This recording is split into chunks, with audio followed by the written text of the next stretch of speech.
What if I told you that a familiar face has returned to the NHL, and the Vancouver Canucks could have been part of this heartwarming reunion? You won't want to miss the emotional journey behind this trade that's sending shockwaves through the league. As fans, we've always known how passionate our players are about representing this team, and this latest move is a testament to that loyalty. Stay tuned as we dive into the details, and don't forget to subscribe and like to keep up with all the thrilling updates about your Vancouver Canucks. T. Miller's recent trade back to the New York Rangers has certainly stirred up a mix of emotions among Vancouver Canucks fans. While it's tough to see a player who was such a vital part of our lineup leave, there's a bittersweet feeling, knowing he's returned to a team that drafted him and where he clearly feels at home. Miller made an instant impact in his debut, scoring twice against the Boston Bruins, even though the Rangers ultimately lost 6-3. It's a classic case of a player finding himself in a situation that feels right, and as fans we can't help but reflect on what this means for the Canucks. Miller expressed his excitement about being back in New York, remarking on the special connection he has to the city and the team. He said, "There's 1,000 reasons to want to come here, and it's hard to argue against that passion. It's clear that this trade was as much about personal reasons as it was about hockey. When a player feels they can contribute to a playoff-bound team, it's hard not to root for them. But I have to ask, was this the best decision for the Canucks? Honestly, I'm torn. It's clear that Miller's departure leaves a gap in our roster. He was a key player for us, contributing not just in terms of scoring, but also in leadership. His ability to perform under pressure and make those clutch plays is something we will miss. The Canucks are still trying to find their footing this season, sitting in a challenging position in the standings. Decisions like these weigh heavily on the future of the team. Are we in rebuild mode, or are we trying to compete? It feels like we're stuck in limbo, and that's frustrating for fans who want to see our team succeed. The trade itself, while it may benefit Miller personally, raises questions about the direction of the Canucks. Are we going to invest in younger talent, or will we continue to chase short-term gains? The front office needs to have a clear vision on how to move forward. Losing a player like Miller means we have to step up our game elsewhere. We need to see some strategic moves that will not only fill the void he left, but also push the team in the right direction. Miller's comments about the Rangers being one of the best teams in the league highlight a crucial point. We want to be in that conversation too. The Canucks have the potential, but it's going to take a unified effort from management, coaching, and players to get there. This season's performance has been inconsistent, and as fans, we are just hoping for some stability and a clear path toward improvement. Each strategic decision made impacts the chances of success, and it's vital that we make the right moves moving forward.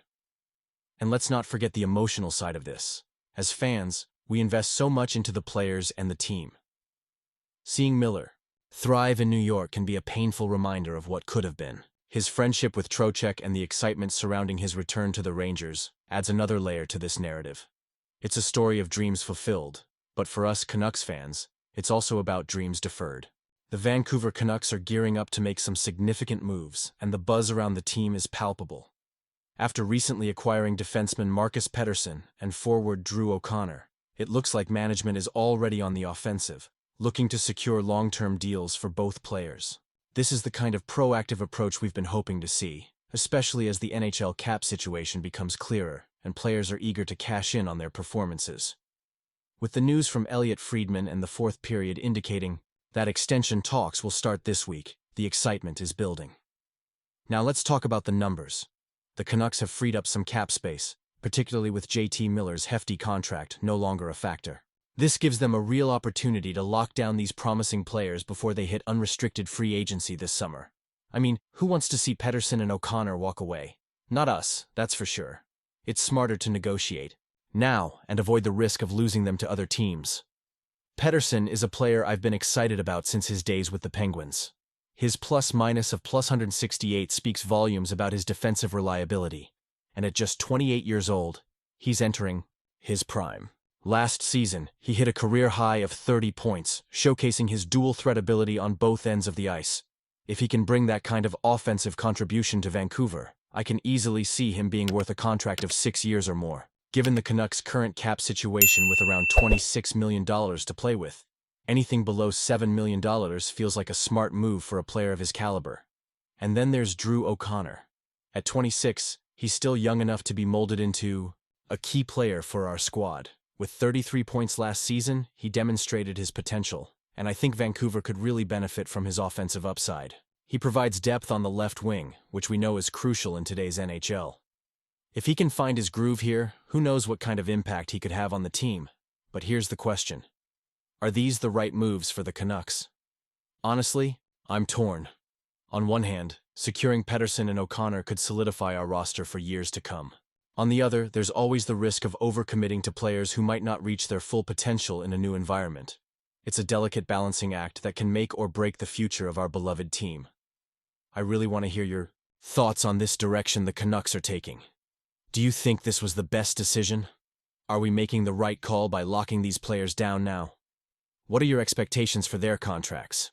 I want to hear your opinions down below. As we move forward, the choices made in these negotiations will undoubtedly shape the team's chances of competing in the near future.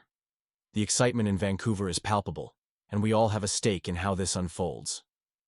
So, don't forget to activate the notification bell to get all the latest updates. Like, share, and subscribe to stay in the loop as we navigate this thrilling season together. It's an exciting time to be a Canucks fan, and I can't wait to see how this all plays. Out!